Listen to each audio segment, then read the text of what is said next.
জীবন যেহেতু একটা, এটা আমরা আল্লাহর জন্য বিলীন করতে চাই। কোনো মেয়ের পাল্লায় পড়ে আমরা জীবনটাকে নষ্ট করতে চাই না। আমি অনেক যুবক দেখেছি যারা মেয়ের পাল্লায় পড়ে গাঞ্জা খেয়ে জীবনটা শেষ হয়ে যায়, এবং অনেক যুবককে দেখেছি মেয়ের পাল্লায় পড়ে সুইসাইড পর্যন্ত করে ফেলে। এই জীবনটা বাদ দাও। তুমি কার জন্য মরবা? কার জন্য? যার জন্য মরবা, যেই মেয়ের জন্য ও তোমার নিয়ে ভাববে না, আগামীকাল টাকলাকে বিয়ে করে সে সুখী হয়ে যাবে। কাউকে নিয়ে ভাবার সময় নেই, ভাববো একজনকে নিয়ে। আওয়াজ দিয়ে বলেন তো তিনি কে? আল্লাহ প্রত্যেকটা যুবকের জীবনকে পরিবর্তন করে দিক। সকলেই পড়ে না আমিন।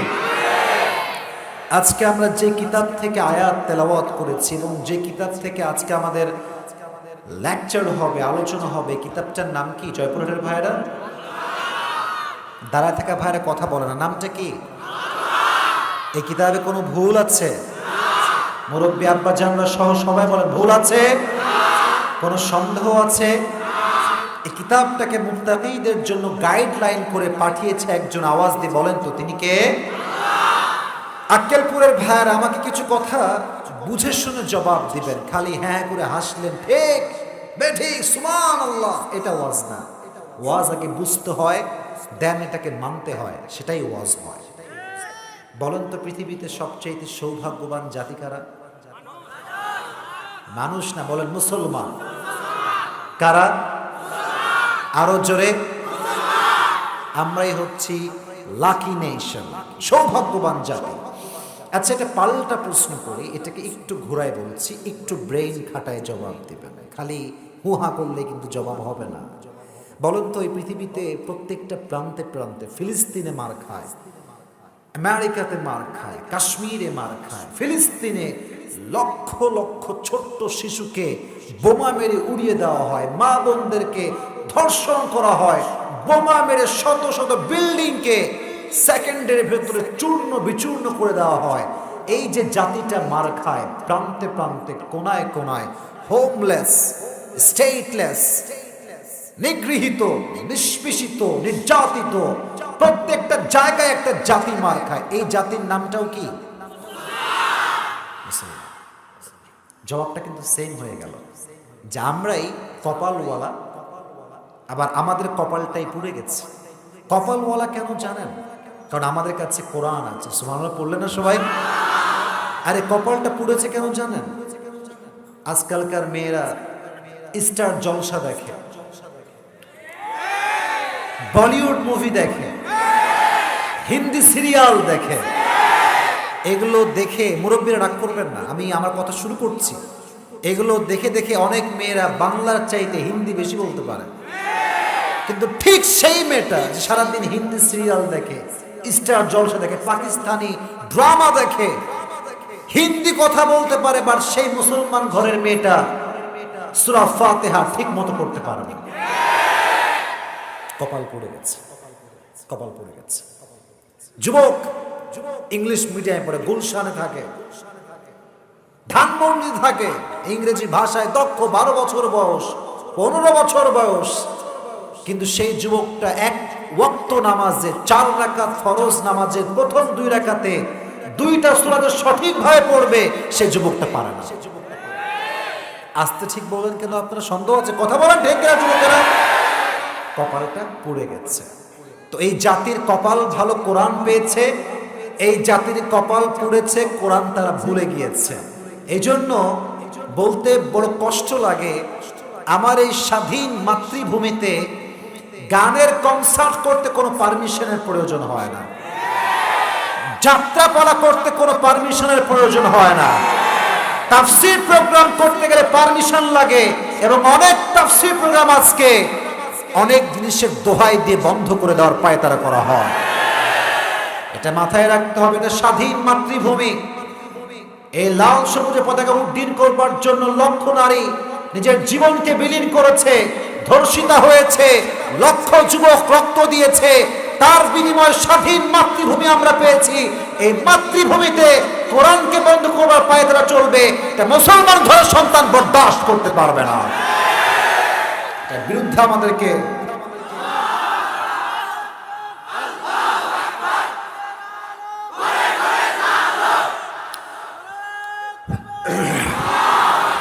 এটার বিরুদ্ধে আমাদেরকে রুখে দাঁড়াতে হবে।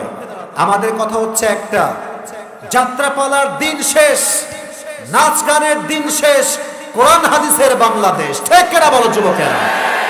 আল্লাহ যেন আমাদের সবাইকে এটা বোঝার তৌফিক দান করে, সকলে পড়া আমিন। আচ্ছা, আজকে এই প্রোগ্রামে কি মা বোনেরা আসছে?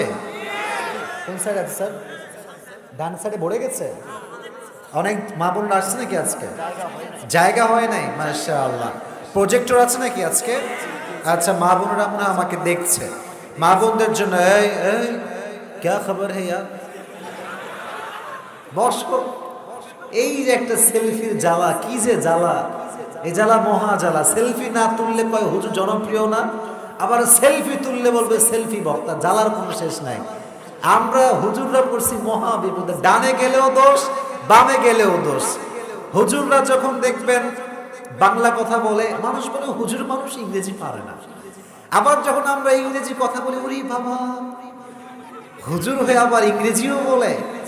হুজুর মানুষ আগে আগে বিয়ে করলে বলবে আরে হুজুর মানুষ তো আগে বিয়েই করবে। আর যদি হুজুররা বিয়ে না করে আগে বলে ও হুজুরের মনে হয় কোথাও সমস্যা আছে। হুজুর যখন একটু দৌড়ে দৌড়ে হাঁটে বলবে ও আজকে দাওয়াত আছে, তাই না হুজুর? আবার যখন আস্তে আস্তে হাঁটে বলো কি যে খাওয়া খাইছে, দাওয়াত, হাঁটতে পারতেছে না। সব জ্বালা আমাদের হুজুরদের ভাই।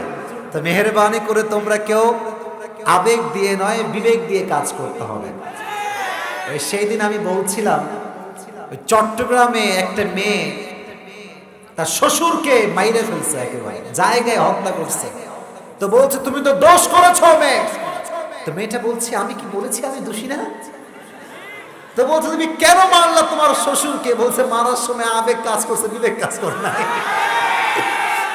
আবেগ দিয়ে নয়, বিবেক দিয়ে কাজ করবে, যে সফল হবে সে। তা আমার বোনদের জন্য প্রথমেই দোয়া করি, প্রত্যেকটা বোনকে আল্লাহ তাআলা খাদিজার চরিত্রে চরিত্রবান হওয়ার তৌফিক দান করুন। কঠিন চিপটা দেখছি, এরা স্বার্থপর লোক দেখছি, আমিন কয় না। আমিন বলেন সবাই মন খুলে।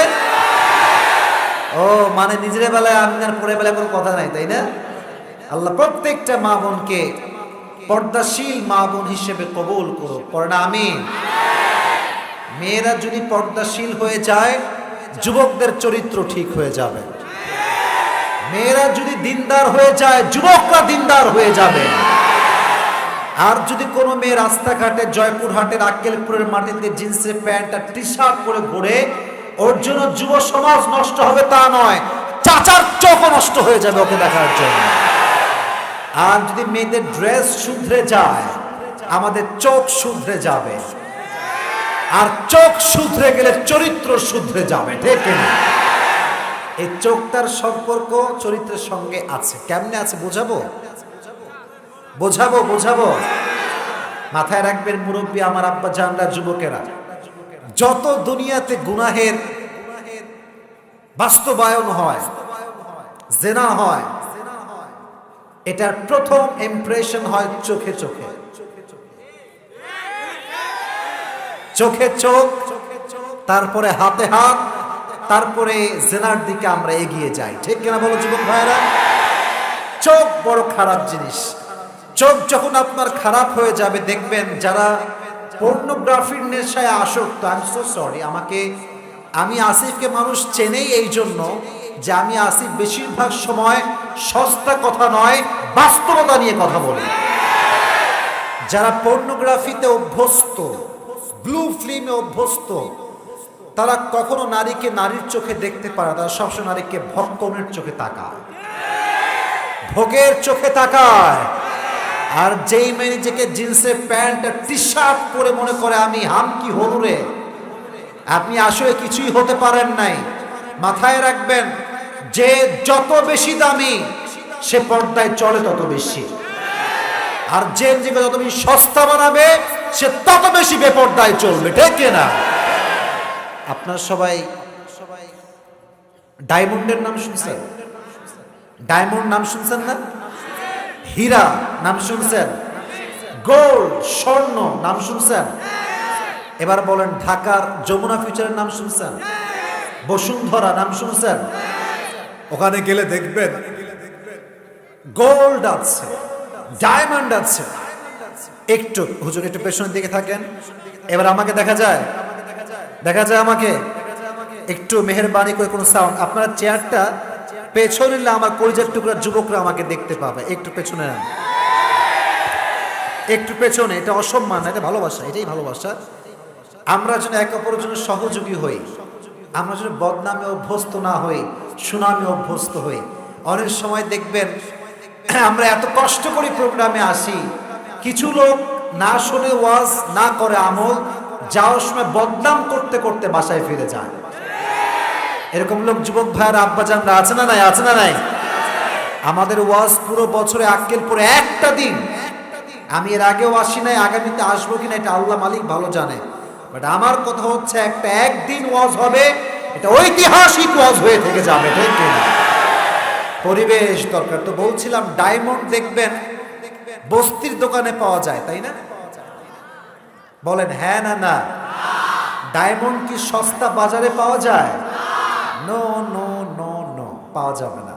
দেখবেন ডায়মন্ড যেখানে রাখা হয় সিকিউরিটি গার্ড থাকে, এটাকে কাঁচ দিয়ে ঘিরে রাখা হয়, কারণ যেই জিনিস যত দামি তার প্রোটেকশন তত বেশি। তো মেয়েরা হচ্ছে দামি জিনিস, they are like a gold, they are like a diamond. তো ডায়মন্ড যদি, মিষ্টি যদি আপনি রেখে দেন রাস্তার মধ্যে খোলাভাবে, পিঁপড়া কিন্তু লাগবে।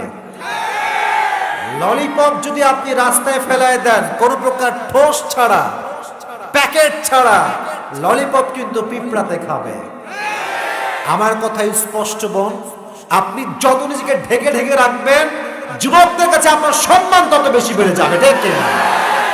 তো যেই মেয়ে দেখবেন যত বেশি উল্টাপাল্টা ড্রেস পরে, সে তত বেশি ধর্ষণের শিকার হয়, ইফটিজিং এর শিকার হয়।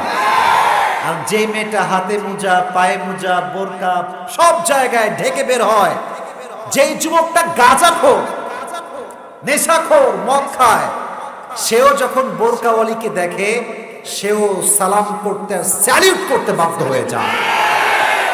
এখন আমার প্রিয় বোন, আপনি পর্দাশীল হবেন কি হবেন না, the decision is totally yours. এটা আপনার সিদ্ধান্ত, আপনাকে আমি দিয়ে দিলাম।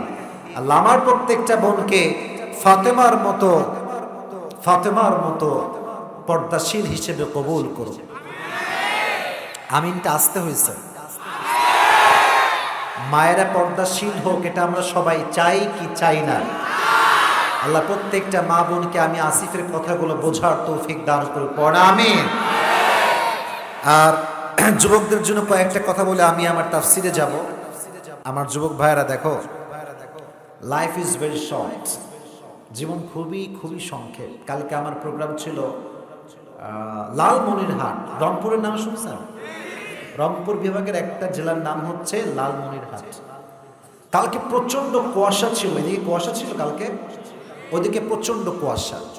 তো আমি যে পাম্পে নামাজ পড়তে থেমেছি, পাম্পের পাশে আর কি একটা মসজিদ ছোট্ট, যেখানে থেমেছি কয়েকজন মুরব্বী খুব চিল্লাচ্ছে, খুব চিল্লাচ্ছে। পরে বললাম কি হয়েছে এখানে?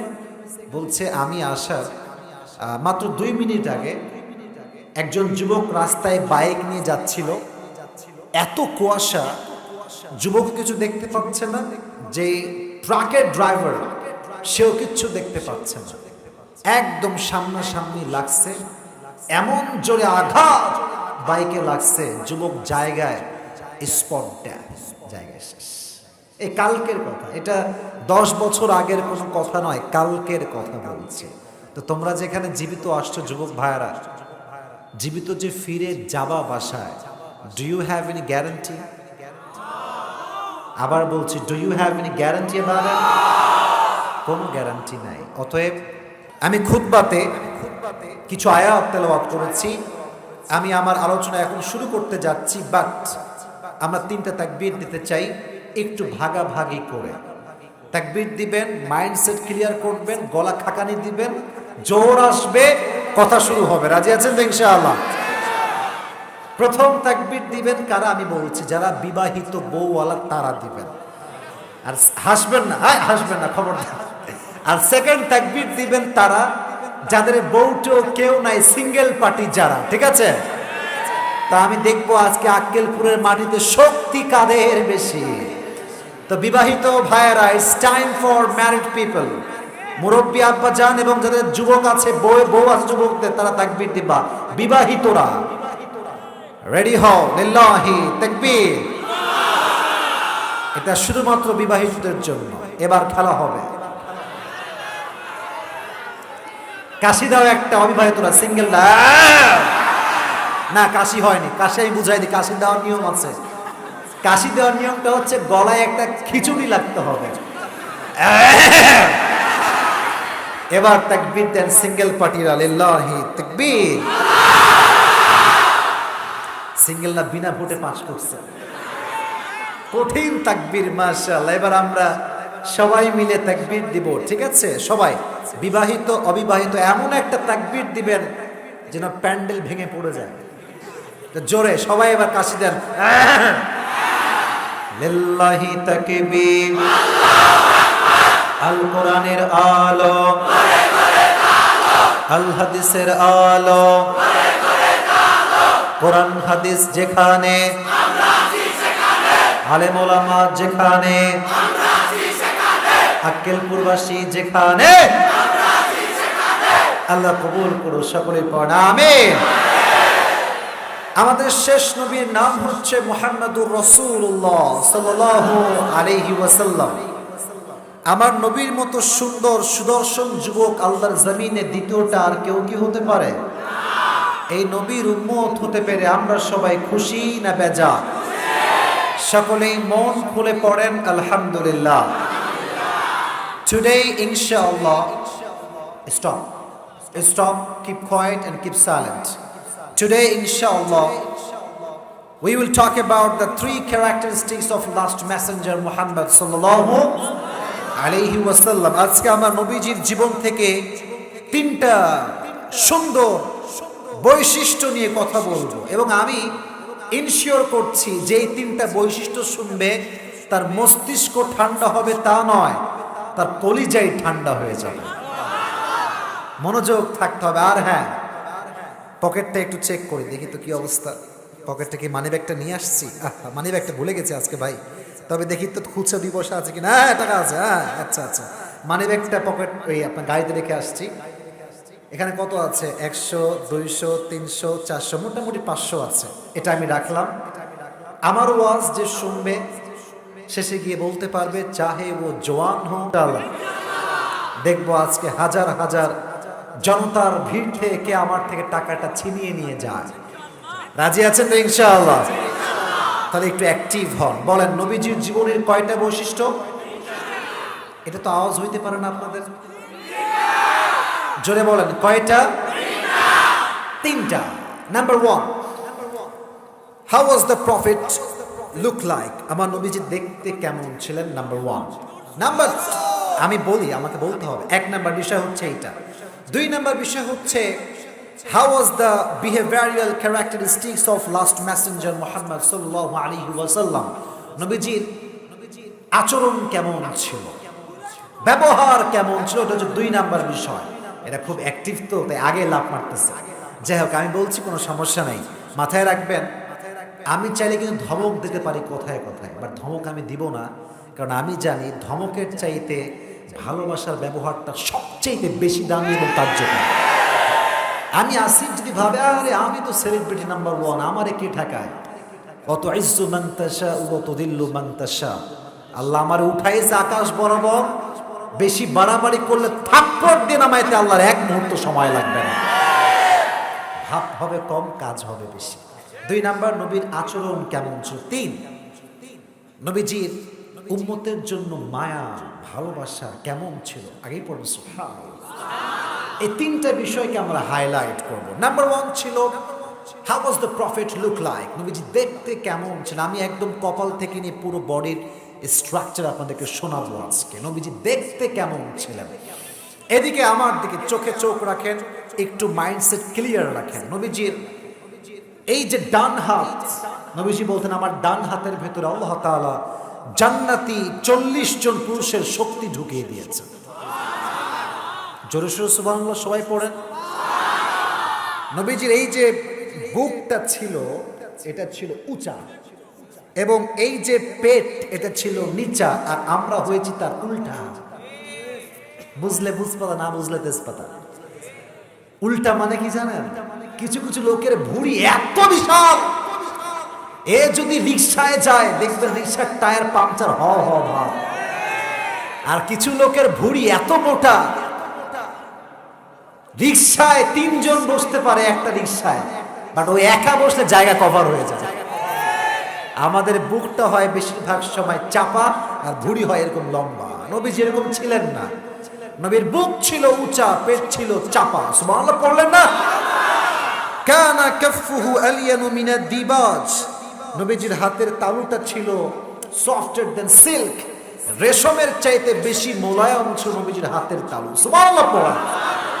নবীজির হাইট কেমন ছিল? কানা রাবাতাম মিনাল কওম লাইসা বিত-তাবিল ওয়ালা বিল-কাসির, নবীজি না খুব লম্বা না খুব খাটো। দেখবেন মানুষ খুব লম্বা হইলে পাটখড়ির মতো লাগে, তাল গাছের মতো লাগে, ঠিক কিনা বলো যুবকেরা? নবী আহামরি লম্বাও না, আহামরি খাটোও না, medium of height, neither tall not short. এতটা মিডিয়াম সাইজ ছিলেন, তাকে দেখলেই মনে হতো একজন বীর পুরুষের সন্তান হেঁটে হেঁটে আসছে। সুবহানাল্লাহ। Medium of height. এবার আসেন সবচেয়ে গুরুত্বপূর্ণ চ্যাপ্টার, হাতের বা দেহের কালারটা কেমন ছিল, রং কেমন ছিল। আমরা যারা আছি, আমরা কেউ শ্যামবর্ণ, আমরা কেউ আছি কালো, কেউ আছে খুব সাদা। নবীজি হি ওয়াজ নট লাইক দ্যাট, না কালো না সাদা না শ্যামবর্ণ। নবীজি বলতেন আনা মালিহ ওয়া আখি ইউসুফ সাবিহ, আমি নবীজি কোনো সাদা সুন্দর নই, আমি নবীজি হচ্ছি লাবণ্যময় সুন্দর। না সুবহানাল্লাহ আওয়াজটা হয় নাই। লাবণ্যময় সুন্দর।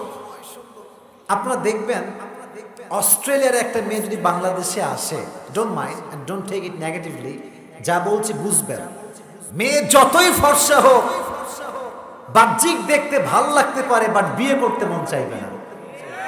কারণ আমরা বাঙালিরা যারা আছি, আমরা খুব বেশি সাদা চামড়ার চাইতে লাবণ্যময় চামড়ার ভক্ত আমরা বেশি, ঠিক না? নবীর রংটা ছিল লাবণ্যময় সুন্দর, আজহারুল লাউন, ব্রাইট কালার, উজ্জ্বল চেহারা, লাবণ্যময় সুন্দর ছিল আমার প্রিয় নবী দেখতে। সুবহানাল্লাহ পড়েন। এবার আসেন আমার প্রিয় নবীজির হেয়ার কাট কেমন ছিল। হেয়ার কাট, হেয়ার কাট মানে হচ্ছে চুল। আচ্ছা আমার চুল কি দেখা যাচ্ছে সাইড দিয়ে? এই যে দেখা যাচ্ছে না পেছন দিয়ে, এই যে চুল, এই চুল, নবীর চুলটা কেমন ছিল আমি বোঝাচ্ছি, দেখেন। আচ্ছা আপনারা সবাই কবি কাজী নজরুল ইসলামের নাম শুনেছেন? বলেন না কেন, শুনছেন না? ফেসবুকে দেখবেন ছবিও আছে, ওনার মাঝখানে দেখবেন স্মৃতি করা আছে, আছে না যুবক ভাইয়েরা? স্মৃতি। কানা ইউফাররিকু বাইনা শা'রি, নবীজির 2 চুলের মাঝখানে স্মৃতি ছিল। সুবহানাল্লাহ পড়লেন না? আর এই যে পেছনের চুলটা, পেছনের চুলটা কেমন ছিল জানেন? কখনো এই কান বরাবর, কখনো কানের মাঝ বরাবর, কখনো একদম কাঁধ বরাবর। And maximum time the prophet was used to about long haircut, and that is called babri cutting. নাম কি? বাবরি কাটিং। নবীর চুল বেশিরভাগ সময় লম্বা লম্বা থাকতো। আর নবীজির পুরো জীবনে 63 বছরের জীবনে, এটা বড় অবাক করা হাদিস, কুবিদা ওয়া লাইসা ফি লিহইয়াতিহি ওয়া রাসিহি 20 শা'রাতান বাইদা, 63 বছরের পুরো জীবনে চুল এবং দাড়ি মিলে 20টা চুলের বেশি পাকতে পারেন। মৃত্যুর সময় তিনি তাগড়া যুবক ছিলেন। আর আজকে আমাদের যুবকদের মাঝে আমরা দেখি 30 বছর পার হইতে না হইতে ওর দাড়ি চুল পেকে সাদা হয়ে যায়। এর একটা বড় কারণ হচ্ছে বইয়ের প্যারা। যার বউ তারে প্যারা দেয়, ও 20 বছর বয়সে 40 বছরে বুইড়া হয়ে যায়, ঠিক না? চুল পেকে যায়। আচ্ছা আপনার সবাই একটা তেল আছে, এই এদিকে বলে ঠিক বেঠিক বলে মজা এন না, কথা বুঝবেন। অলিভ অয়েল, তেলের নাম শুনছেন? অলিভ অয়েল যাদের কাছে নাই কালকে কিনবেন। অলিভ অয়েল, জলপাইয়ের তেল এটাকে বলা হয়। যারা অলিভ অয়েল মাখবে, নবীজি বলেছেন মুরব্বী আব্বা জানরা, এটা আপনাদের জন্য একটা বড় টিপস, সুন্দর টিপস মুরব্বীদের জন্য। দাড়িতে চুলে যে অলিভ অয়েল বারবার নিয়মিত ইউজ করবে তার চুল এবং দাড়ি সহজে পাকবে না।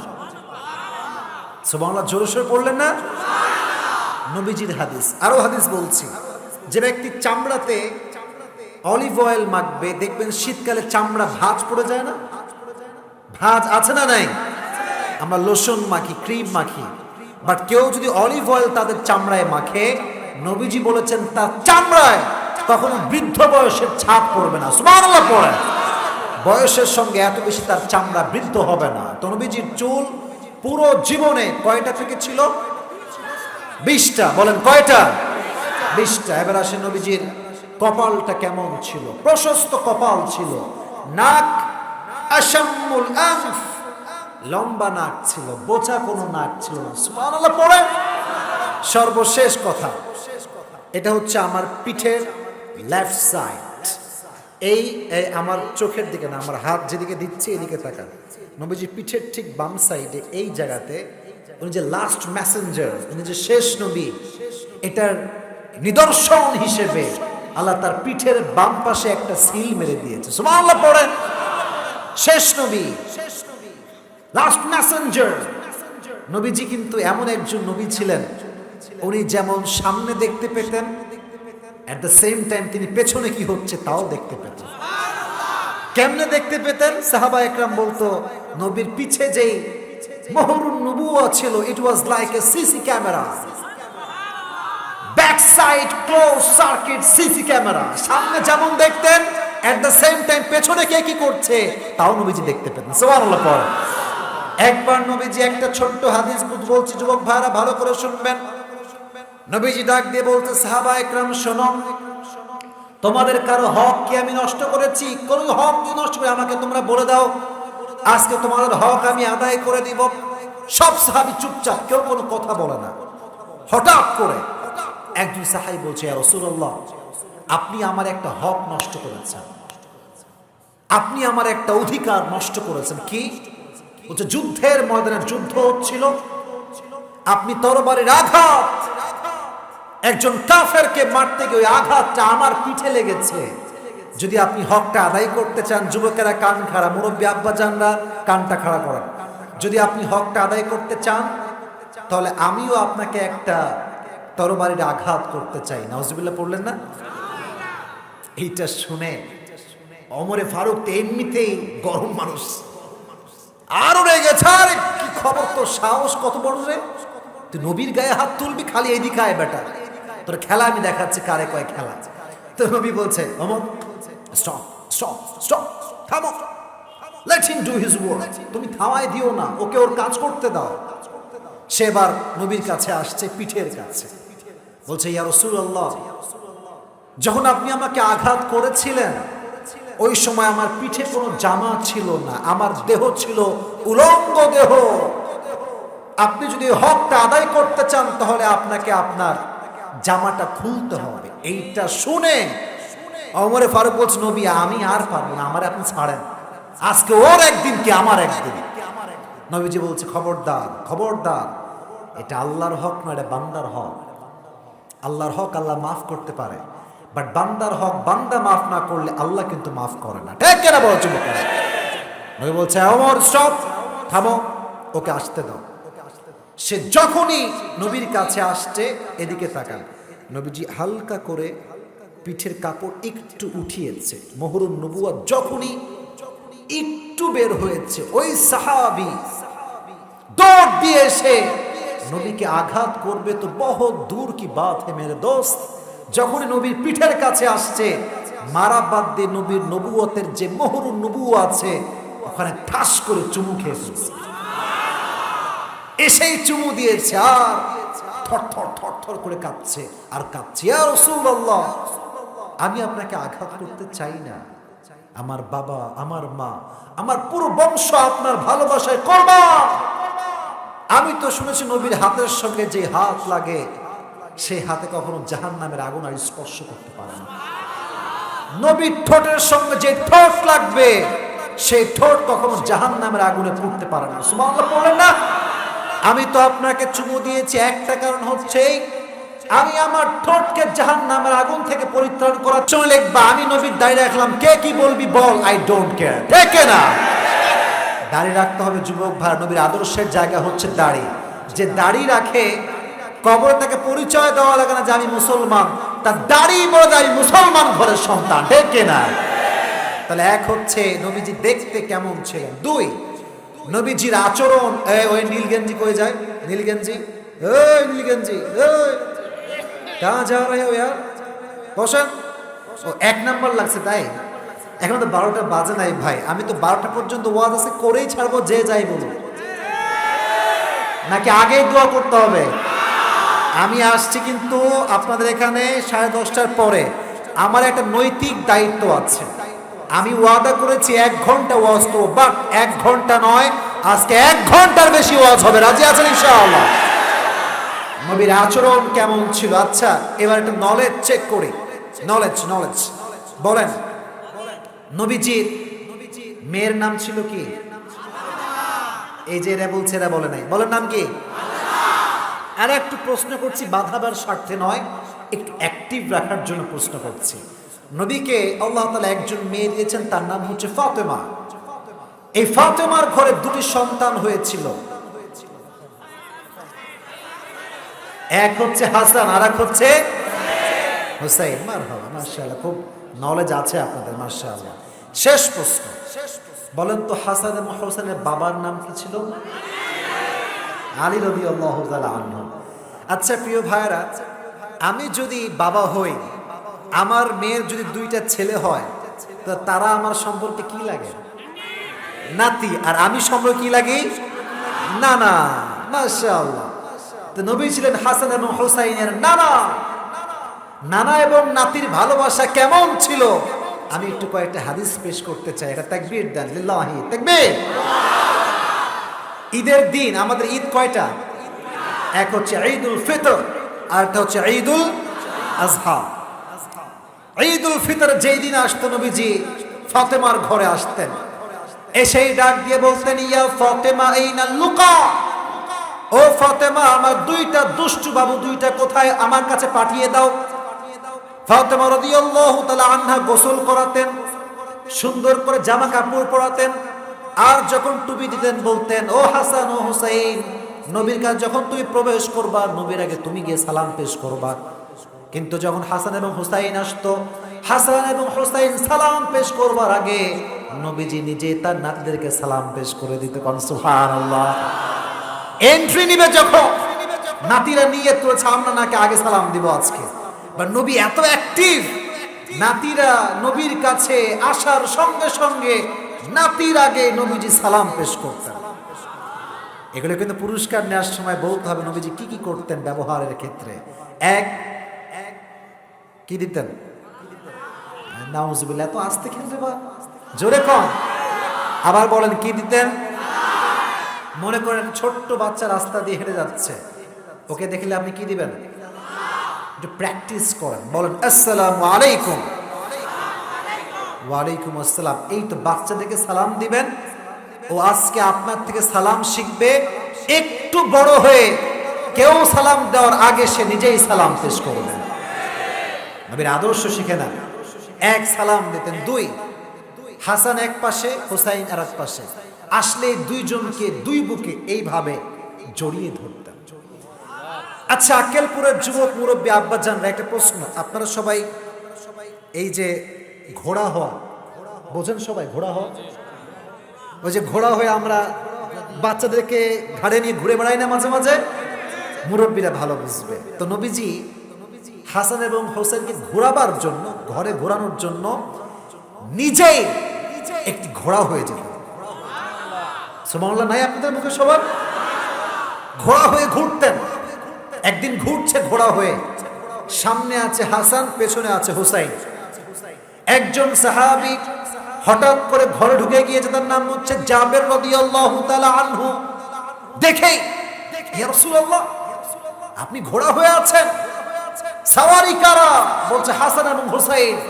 বলছে আল্লাহু আকবার, কি কপাল হাসানের, কি কি কপাল হুসাইনের, কার কাঁধে উঠেছে তারা। তো নবী বলছে, এই তুমি কি বলছো, কার কপাল? আমার কপাল দেখো, যে আমার পিঠে জান্নাতের সমস্ত যুবকদের সর্দার হাসান এবং হুসাইন চলে বসেছে। সুবহানাল্লাহ। আমার কপালও তো কত ভালো কপাল, একটু বোঝার চেষ্টা করো। এক নাম্বার হাদিস। দুই, আচ্ছা মাঝে মাঝে বাচ্চারা মসজিদে নামাজ পড়তে আসে না? আক্কেলপুরে কি আসে বাচ্চারা? আসে, কিন্তু কিছু কিছু মুরব্বী আছে দেখবেন, এখানে হয়তো বা নাই, যারা বাচ্চাদেরকে ঘাড় ধাক্কা দিয়ে মসজিদ থেকে বের করে দেয়। এটা জঘন্যতম অপরাধ। যেই 5 বছরের বাচ্চা আজকে নামাজ পড়তে আসছে, ও আগামীতে ওমরের মতো ইসলামকে লিড করবে, ঠিক কিনা বলো যুবকেরা? আর যেই বাচ্চা আজকে আপনি তাড়ায় দিবেন মসজিদ থেকে, আগামীতে দেশের টাকা 10-এর টাকা সে বিদেশের মাটিতে পাচার করে দিবে, ঠিক কিনা? আমার বাসা তো ভাই ওই রাজশাহীর ওইদিকে, তো আল্লাহ আমাকে প্রায় 12 বছর আগে এই কোরআনের হাফেজ হওয়ার সুযোগ দিয়েছে। আলহামদুলিল্লাহ, পড়লেন না? তো প্রতি বছরই তারাবির নামাজ পড়ে, এবং প্রায় সময় একাই তারাবির নামাজ পড়ে, খতম তারাবি। তো লাস্ট ইয়ার, মানে এই গত বছর, আচ্ছা ভাই 6 মাস যদি একজন মানুষ মাহফিল করে পুরো বাংলাদেশ, তার দেহে কি কোনো আর ক্যালোরি বাকি থাকে? থাকে না ভাই, আমার অবস্থা তাই হয়েছে। তাই আমি বললাম মসজিদে যে, ভাই আই এম সো সরি, এই বছর আমি পারবো না, I need to take rest, I am so sorry. বাদ দিলাম তারাবি, যে পড়াবো না এবার। আপনার পদ্মা নদীর নাম শুনছেন? শুনছেন না? আচ্ছা, রাজশাহীতে একটা জায়গা আছে পদ্মা গার্ডেন, নাম শুনছেন সবাই? তারপরে আছে মুক্ত মঞ্চ, নাম শুনছেন সবাই? আরেকটা আছে টিবাদ, নাম শুনছেন? টিবাদ। আমি কেন বলছি, এখানে আমার একটা হাদিসের কথা উল্লেখ করব, তাই এটা টেনে নিয়ে আসলাম। একদিন রাতের বেলা তারাবির নামাজের সময় আসলো, তো ভাবলাম যে যেহেতু আমি একজন হাফেজ, কোন মসজিদে কেমন তেলাওয়াত করে এটা মাঝে মাঝে মন চাইতে শুনি, যে কে কেমনে পড়ায়, কেমন করে পড়ে, কত দ্রুত পড়ে, এটা চেক করে আসি। তো সেই দিন তারাবির নামাজের দিনে আমি গিয়েছি টিবাদে। দেখবা রোডের একদম এই সাইডে একটা বড় মসজিদ আছে, ওখানে আমি নামাজ পড়তে গেছি। এশার নামাজ পড়লাম, 2 রাকাত সুন্নত পড়লাম, তারাবির নামাজ দাঁড়িয়ে গেল। ইমাম সাহেব যখন কেরাত শুরু করেছে, মাঝে মাঝে মসজিদে বাচ্চারা আসে না? ওই দিন একটা বাচ্চা আসছে, তারাবির নামাজ শুরু হয়ে গিয়েছে, ইমাম সাহেব কেরাত পড়ছেন খুবই ফাস্ট, যে তারাবির নামাজে কেরাত আমরা দেখি খুব ফাস্টই পড়া হয়, পড়ছে। ওই নামাজের মাঝখানে এক বাচ্চা, না না আমি বাড়ি যাবো না, নামাজের মাঝখানে। কিন্তু বিশ্বাস করেন, আমি তো মানুষ, যত বড় হুজুর হই না কেন, আমি তো মানুষ। তো মাথায় চিন্তা, নামাজের মধ্যে আমার চিন্তা আসছে, তোর কপাল আছে খারাপ আছে রে বাবা, তোর কপাল আছে খারাপ আছে। ওহো নানারে ছাড়বেই না, না না আমি বাড়ি যাই ছাড়বো, আর নানাও নাচো বান্দা, আমি নামাজ পড়েই ছাড়বো আজকে।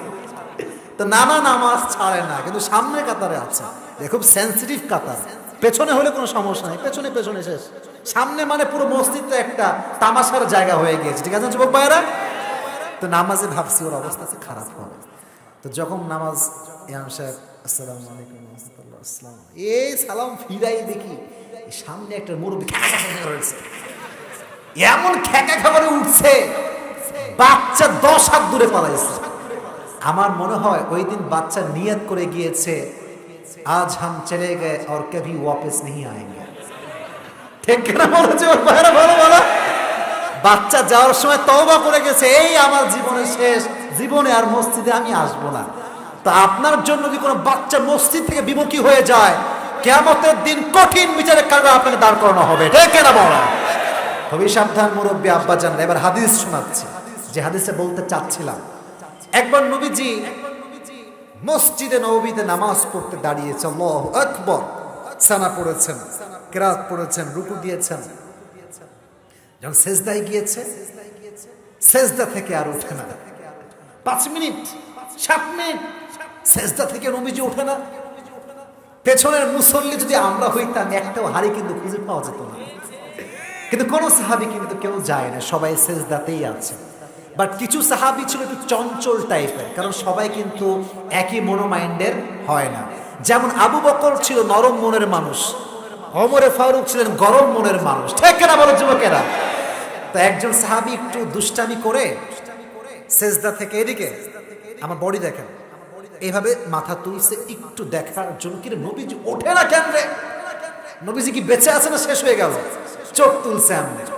তো দেখছে নবীজি উঠবে, বাট উঠতে পারছে না, কারণ নবীজির পিঠে হাসান এবং হুসাইন চড়ে বসে আছে। জোরে সুবহানাল্লাহ পড়লেন না? ওই সাহাবী ভাবছে, কিরে আমি যদি হাত বাড়াই নামাই দিই তো ম্যাটার খালাস হয়ে যাবে, নামাই দিয়ে নবীজি উঠে যাবে, সুন্দর কোনো সমস্যা হবে না।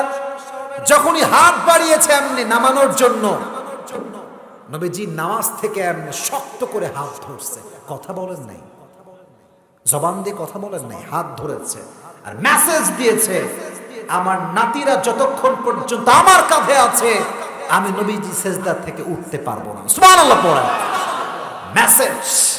বাচ্চারা মসজিদে আসলে তাড়িয়ে দিও না, ধমক দিও না, ভালোবাসবা, আইসক্রিম দিবা, চকলেট দিবা। যেই বাচ্চা আজকে জোহর আসর পড়ে ওই বাচ্চা আগামীকাল ফজর নামাজে অ্যাটেন্ড করবে, ঠিক না বলো? ভালোবাসা শেখেন, আচরণ কারে কয়, আচরণ শিখে না। আচ্ছা আক্কেলপুরের ভাইয়ের, আপনার সবাই ওই WW নাম শুনছেন?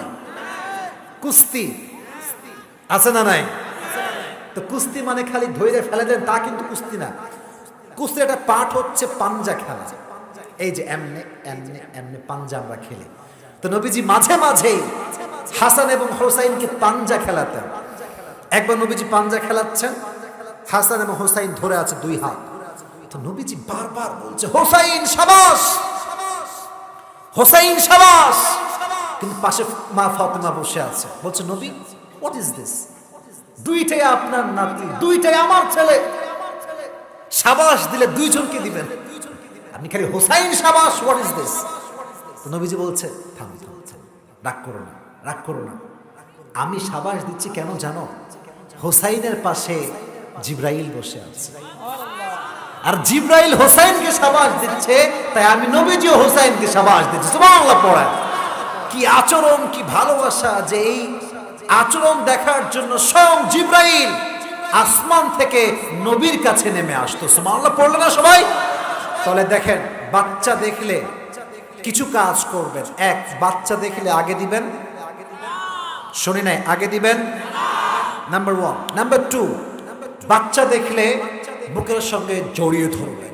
আর মাথায় রাখবেন, মুরব্বী আব্বা যান আপনারা এসেছেন, ডানে বামে অনেক মুরব্বীরা আছেন, দিন কিন্তু বেশি একটা আপনাদের বাকি নাই। হিসাব অনুযায়ী আমরাও আগে মরতে পারি, বাট হিসাবে আপনাদের দিনটা আগে আসবে। মাথায় রাখবেন, যেই যুবককে আপনি আজকে মন থেকে ভালোবাসবেন, আব্বা যান যদি আপনি কালকে মরে যান, ওই যুবকটা আপনার কবরের পাশে দাঁড়িয়ে দুই চোখের অশ্রু ছেড়ে আপনার জন্য আল্লাহর কাছে দোয়া করবে। নবীর থেকে শিখে না ভালোবাসা কারে কয়। এবার আমি 2 নাম্বার চ্যাপ্টারে একটু আসতেছি একটা হাদিসে। আচ্ছা বলেন তো, নবীজির বউ সংখ্যা কত ছিল? 11। বলেন কতজন? আর একটা প্রশ্ন বাধাবার জন্য বলছি না, নবীজির প্রথম স্ত্রীর নাম কি ছিল? ভয় পায় আক্কেলপুরের ভাইয়ের, নাম কি ছিল? আর একটা প্রশ্ন লাস্ট, একজন স্ত্রী ছিলেন যিনি সিঙ্গেল ছিলেন, যিনি ডিভোর্সড ছিলেন না, যিনি কুমারী ছিলেন, একমাত্র কুমারী বউ আয়েশা রাদিয়াল্লাহু তাআলা আনহা। তো এদিকে তাকান, নবীজি কি করতেন জানেন? আয়েশার সামনে দোয়া করতেন, আল্লাহ হাদা কসমি ফিমা আমলিক ওয়ালা তুআখিদনি ফিমা তামলিক ওয়ালা আমলিক। আল্লাহ, আমি আমার প্রত্যেকটা বইয়ের হক আদায় করেছি, বাট আমি মন থেকে ওই আয়েশাকে একটু বেশি ভালোবাসি, তুমি এইটার জন্য আমার কোনদিন পাকড়াও কোনা কিয়ামতের দিনে। সুবহানাল্লাহ পড়েন না? যুবকেরা একটা টিপস শিখে নাও, বউয়ের সামনে যে বলতে পারে যে আমি তারে ভালোবাসি, বউ যতই রাগ করুক না কেন 1 সেকেন্ডে পড়ে যাবে। নবীর হাদিসটাই হচ্ছে এরকম। আর এক হাদিসে আসছে, নবীজি একদিন যুদ্ধের থেকে কাম ব্যাক করছেন বাসায় আসার জন্য, হঠাৎ করে মাঝ রাস্তায় থেমে গিয়েছেন, ডাক দিয়ে বলছেন, আয়েশা চলো একটা দৌড় প্রতিযোগিতা করে আসি আমরা দুইজন মিলে, সামনে একটা খুঁটি, চলো কে দৌড়তে পারে, যে ধরবে সে পাস। তো দুইজন দৌড়াচ্ছে, তো নবী তো একটু ক্লান্ত, তো নবী একটু পেছনে হয়ে গেছে, আয়েশা দৌড় দিয়ে গিয়ে এমনি শক্ত করে খুঁটি ধরে ফেলছে। বলছে নবী হে কেফ, স্টপ, আপনি আসবেন না, কারণ আজকে আমি আপনার আগে খুঁটি ধরেছি, আমি আজকে প্রতিযোগিতায় প্রথম স্থান অধিকার করেছে। সুবহানাল্লাহ পড়েন। আরেকদিন নবীজি যুদ্ধ থেকে কামব্যাক করছেন, হাদিসে আসছে ওই দিন আয়েশার দেহের গোস্ত একটু স্থূল, স্থূল মানে হচ্ছে ফ্যাট, মোটা। একের উপরে ভাড়া, মোটা মানুষ বেশি দৌড়ায় না চিকন মানুষ বেশি দৌড়ায়? চিকন মানুষ বেশি দৌড়ায়। ওই দিন আয়েশা দৌড়াতে পারছে না, নবীজি আয়েশার 10 কদম আগে গিয়ে খুঁটি ধরছে শক্ত করে, আর আয়েশাকে বলছে, আয়েশা থামো, আজকে তোমার কোনো খাওয়া নাই, আজ তুমি মোটু হয়ে গিয়েছো, আজকে আমি নবী তোমার আগে আমাদের প্রতিযোগিতায় প্রথম স্থান অধিকার করেছি। সুবহানাল্লাহ পড়েন। খুনসুটি ভালোবাসা। যাদের বউটো আছে একটু ভালো হন, রোমান্টিক হওয়ার ট্রাই করেন, মাঝে মাঝে বউকে নিয়ে ঘুরবেন, রাজশাহী যাবেন, ঢাকা যাবেন। এখন তো ঢাকার থেকে কক্সবাজারের ট্রেন চালু হয়েছে, কি হয়নি হয়নি হয়নি হয়নি? খরচ কমে গেছে, বউকে নিয়ে যে ঘুরে প্রত্যেকটা কদমে কদমে আল্লাহ থেকে সৎকার সওয়াব দান করে। সুবহানাল্লাহ পড়া। তাহলে এই 2 নাম্বার চ্যাপ্টারের সর্বশেষ 2টা বিষয় শিখলাম। 1, বউকে যে ভালোবাসেন প্রকাশ করবেন। 2 হচ্ছে বউকে নিয়ে মাঝে মাঝে ঘুরবেন, আপনার আমল নামায় সওয়াব দিবে। একজন আওয়াজ দিয়ে বলেন তো তিনি কে? আচ্ছা, যেহেতু 3 নাম্বার চ্যাপ্টারে চলে আসছি, রাত বেজে গেছে প্রায় 12টা। আপনারা কি চাচ্ছেন যে ওয়াজটা শেষ হোক নাকি এখনই দোয়া হয়ে যাবে? চলবে, শেষ নাম্বার পয়েন্ট শোনা যাবে ইনশাআল্লাহ। তাহলে এবার আমি চাইবো একটা জিনিস আবদার করব, একজন যুবক দাঁড়াবে, দাঁড়িয়ে 3টা তাকবীর দিবে বাঘের বাচ্চার মতো। তাকবীর দেওয়ার মতো কেউ না? হ্যাঁ,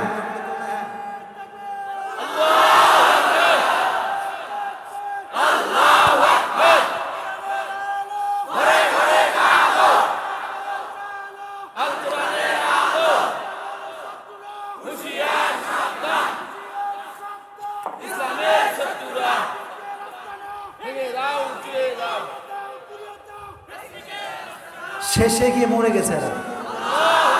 আরে আমি আমার সঙ্গে দেন লিল্লাহি তাকবীর। আমরা তো বাঘের বাচ্চা ম্যান, আমরা যখন কথা বলি সিংহের মতো গর্জন দিয়ে আমরা কথা বলি, ঠিক না? কোনো বাতিল শক্তিকে আমরা ভয় পাই না। অনেকে বলে হুজুর ওইটা বইলেন না, এইটা বইলেন না, কোনটা বলবো বলবো না, তুমি কে বলার? এইটা ঠিক কেন বলো যুবক ভাইয়ারা? আল্লাহর কোরআন যা বলেছে আমরা বলতে রাজি আছি, জীবন দিতেও রাজি আছি, বাট হক কথা আমরা বলেই ছাড়বো, ঠিক না? তাহলে 3 নাম্বার চ্যাপ্টার লাস্ট, এবং আমি দেখবো আজকে পুরস্কার কে নিয়ে বাসায় ফিরে যায়। 3 নাম্বার ছিল নবীজির দয়া মায়া ভালোবাসা। বলেন কি বললাম? দয়া মায়া ভালোবাসা। এই হাদিসগুলো খুবই সেন্সিটিভ, একটু মনোযোগ দিয়ে শুনতে হবে। আগেও কিন্তু অনেক নবী এসেছে। মুসা আলাইহিস সালাতু ওয়াস সালাম নাম শুনেছেন? ইব্রাহিম নবীর নাম শুনেছেন? ইউসুফ আলাইহিস সালাতু ওয়াস সালাম নাম শুনেছেন? অনেক নবী এসেছে গিয়েছে। প্রত্যেক নবীর যুগে কোন বান্দা যদি আমল করত, এক আমলের বিনিময়ে একটা সওয়াব। এক আমলে কয় সওয়াব? এক সওয়াব। নবীজি বললেন, আল্লাহ এটা তো আমার সঙ্গে হবে না, আপনি বাড়ান, উম্মতের জন্য বাড়ায় দেন। আল্লাহ বললেন, তাই ঠিক আছে, যান, আপনার উম্মত যদি 1 গুণ আমল করে আমি আল্লাহ 2 গুণ বাড়ায় দিব। নবী, আর ইউ হ্যাপি? আপনি কি খুশি? নবী বলছেন, না আল্লাহ জিদ উম্মতি, আরো বাড়ান। আল্লাহ বলছেন, যান, এবার একটু র‍্যাঙ্ক বাড়াচ্ছি, শোনেন। মান জাআ বিল হাসানা ফালাহু আশরু আমসালিহা। আপনার যেই বান্দা 1 গুণ আমল করবে আমি আল্লাহ তাকে 10 গুণ বাড়ায় দান করব। নবী, আপনি এবার খুশি? নবীজি বলছে, আল্লাহ আমি খুশি না, আরো বাড়ান। আল্লাহ বলছেন, যান, সাবা সানাবিল ফি কুল্লি সুমবুলাতিন মিআতু হাব্বা।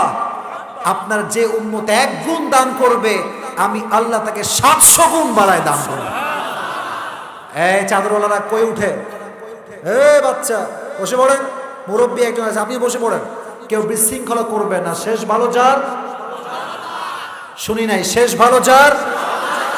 দেখেন এরা প্রায় 1.5 ঘন্টা দাঁড়াই আছে, এরা এখন দাঁড়াই আছে। ভিডিও করুক সমস্যা নাই, বাট যা দাঁড়িয়ে দাঁড়িয়ে 1 ঘন্টার বেশি ওয়াজ শোনে, এরা যেই হোক আর সেই হোক, এরা কোরআন প্রেমিক সন্তান, ঠিক কিনা বলেন?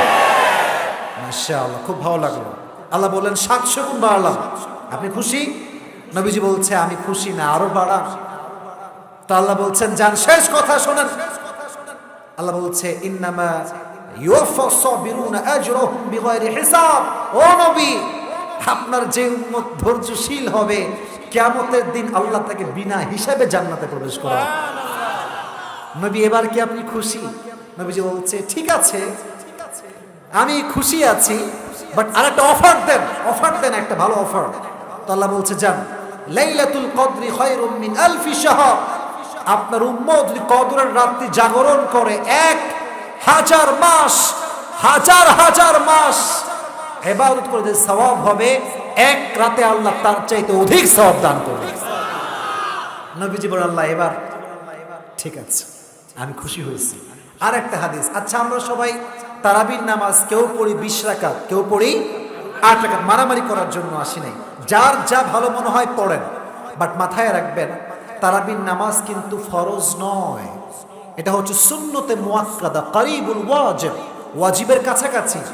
বাট এটা যে সুন্নতে মুআক্কাদা, এটার পেছনের হাদিসও নবীর ভালোবাসা দ্বারা ভরপুর হয়ে আছে। সুবহানাল্লাহ পড়েন। হাদিসে অনেকগুলো হাদিস আছে, একটা হাদিস বলছি, নবীজি 3 দিন তারাবির নামাজ পড়তে আসছে। কয়দিন? 3 দিনের পর আর আসেন। সাহাবায়ে কেরাম অপেক্ষা, নবী কখন আসবে, না তারাবির নামাজ আবার পড়ব। আসলেন না, বাসায় থাকলেন।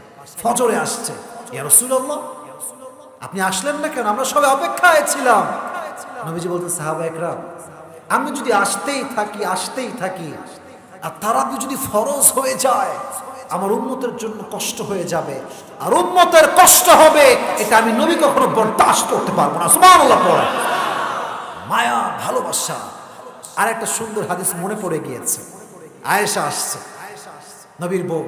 নবী হে, হাত তুলেন, দোয়া করেন আমার জন্য। নবীজি হাত তুলেছেন। আল্লাহুম্মা গফির লি আয়েশা মা তাকদ্দামা মিন যামবিকা ওয়া মা তাআখার। ও আল্লাহ, তুমি আমার বউ আয়েশার পেছনের গুনাহ, সামনের গুনাহ সব মাফ করে দাও। সুবহানাল্লাহ পড়লেন না সবাই? এই দোয়া শুনে এদিকে তাকান। আয়েশা তো মেয়ে মানুষ আবেগও যেমন বেশি, একটুতে মেয়ে মানুষ খুশি হয় তেমন বেশি, ঠিক কেন বলো? তো খুশিতে খাট ছিল পাশে, খাটে এমনি শুয়ে পড়ছে। নবী আপনি কি দোয়া করলেন? আগের গুনাহ পরের গুনাহ সব মাফ। নবী বলছে আরে তুমি এত খুশি হয়েছো, তবে শোনো আমি তোমাকে বলছি, তুমি আমার বউ, দোয়া চেয়েছো তাই আমি দোয়া করেছি, বাট এই একই দোয়া আমি আমার উম্মতের জন্য প্রত্যেক 5 ওয়াক্ত নামাজের পরে করতেই থাকি। তুমি এত খুশি, আর আমি তো আমার উম্মতের জন্য চাওয়া ছাড়া প্রত্যেক সময় উম্মতের গুনাহের মাফের জন্য দোয়া করি। সুবহানাল্লাহ পড়ে। আরেকটা হাদিস শেয়ার করছি। একবার নবীজি মজলিসে বসে আছে, আমি কিন্তু শেষ 2টা হাদিস বলবো, আমি তার আগেরটা বলছি, শেষের আগেরটা বলছি। বসে আছে, একজন সাহাবী আসছে এদিকে, সামনের দিকে। নবী হে, আমি জিনা করেছি, এক মেয়ের সঙ্গে আমার জিনা হয়েছে, আমাকে আপনি শাস্তি দেন, আমাকে শেষ করে ফেলেন। এত দিলে মায়া, নবীজি শাস্তি দিতে চায় না। নবীজি ডানে ফিরে বলছে আরে যাও, কেউ অন্যায় করেনি, যাও। ও ডান পাশে আসছে, নবী আমি জিনা করেছি, আমাকে শাস্তি দেন। এবার নবীজি বাধ্য হয়ে বামে ফিরে গেছে। আরে যাও, কেউ জিনা করেনি, যাও। ওই সাহেব বামে চলে আসছে, নবী আমি করেছি, আমাকে শাস্তি দেন। আইরে মায়ার নবী, ভালোবাসার নবী, উপায় না পেয়ে পুরো বডিকে নবীজি পেছনের দিকে ঘুরিয়ে নিয়েছে। বলছে কেউ জিনা করেনি, যাও, কেউ করেনি, আমি শুনি নাই, যাও, তুমি যাও। ওই সাহেব পেছনে আসছে, নবী হে আমি জিনা করেছি। জিনার ক্ষেত্রে যদি 4 জন সাক্ষী হয়, কিংবা কেউ যদি 4 বার সাক্ষ্য দেয় যে আমি করেছি, তার জন্য শাস্তি এটা লাজিম হয়ে যায়, ওয়াজিব হয়ে যায়, অত্যাবশ্যকীয় হয়ে যায়। নবীজি বললেন এই একে নিয়ে যাও, শাস্তি দাও। যখন তাকে ঘর থেকে বের করা হলো, নবীজি বাচ্চার মতো কান্না শুরু করলেন। বলছে আমার কেন বলতে হবে তুমি জিনা করেছো? তোমার তো একজন দয়াময় রব আছে, তিনি বলেছেন বান্দা যখন গুনাহ করে অনুতপ্ত হয় আর চোখের পানি ছেড়ে কান্না করে, তার চোখের পানি নাকের ডগার আসার আগে আল্লাহ তার জীবনের সমস্ত গুনাহ খাতাকে মাফ করে দেন। ইন্নাল্লাহা ইয়াগফিরু যুনুবা জামিআ। তুমি আমাকে কেন বললা? নবীজি কান্না করলেন, কেন? ভালোবাসা, শাস্তি দিতে চায় না, ভালোবাসে উম্মতকে। সর্বশেষ হাদিস, প্রত্যেকটা নবীকে আল্লাহ তাআলা স্পেশাল কিছু দোয়া দিয়েছেন। একটা দোয়া এমন দিয়েছেন, যেই দোয়া দুনিয়াতে যেখানে যেই মুহূর্তে যখনই করতে দেরি, আল্লাহর কবুল করতে দেরি হবে না। সুবহানাল্লাহ বলেন না? নবীকে আল্লাহ একটা দোয়া দিয়েছে উম্মতের জন্য। নবীজি ওই দোয়াটা দুনিয়াতে করেন নাই।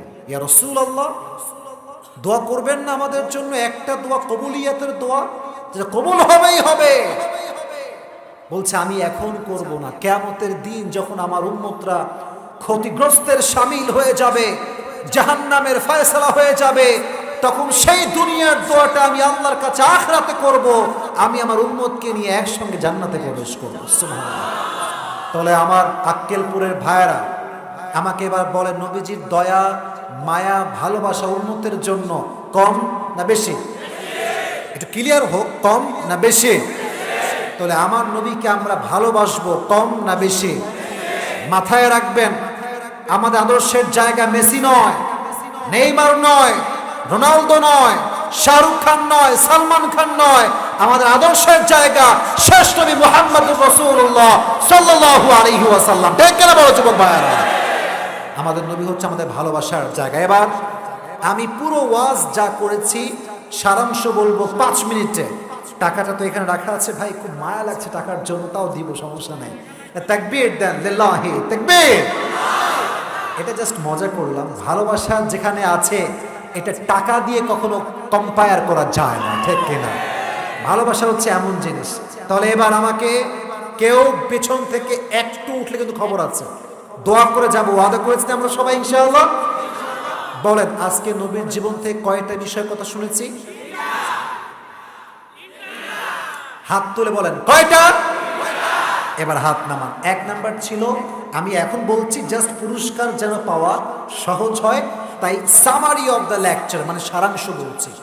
1 ছিল নবীজি দেখতে কেমন ছিলেন। আমি বলেছিলাম নবীজি ছিলেন, বুকটা ছিল উঁচা, পেটটা ছিল নিচা। নবীজির ডান হাতের ভেতরে আল্লাহ তাআলা কয়জন পুরুষের শক্তি ঢুকিয়েছেন? দেখছেন শ্রোতা, দেখছেন? মারহাবা বলেন সবাই।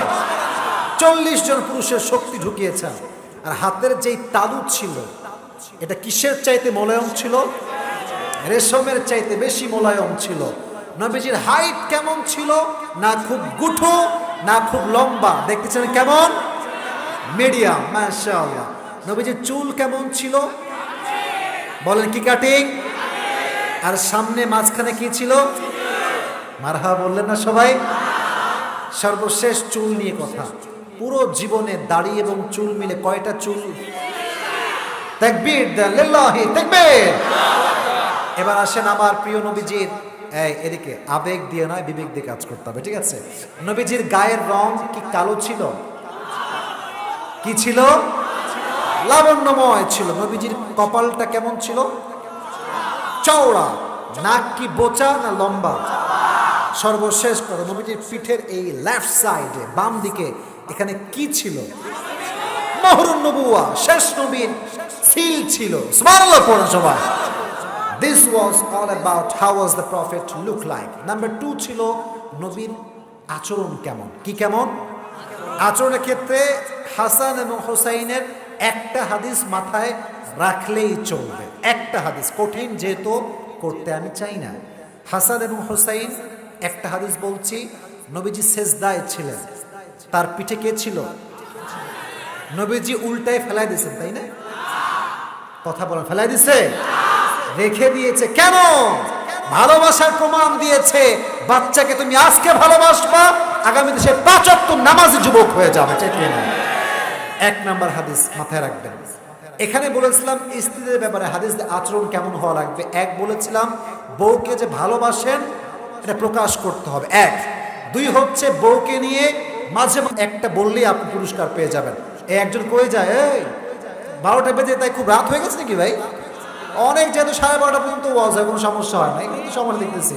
তাকবীর দেন, লিল্লাহি তাকবীর। ঠান্ডা একটু বেশি তো, আমিও শর্ট করছি, কোনো সমস্যা নাই। সর্বশেষ ছিল নবীর দয়া মায়া।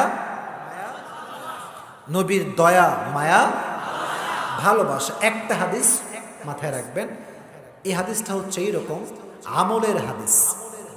এই একটা হাদিস মাথায় রাখলে আপনি পুরস্কার পাবেন। সেটা হচ্ছে, প্রথমে আমল ছিল একের বিনিময়ে এক, পরে এক থেকে কত হয়েছে?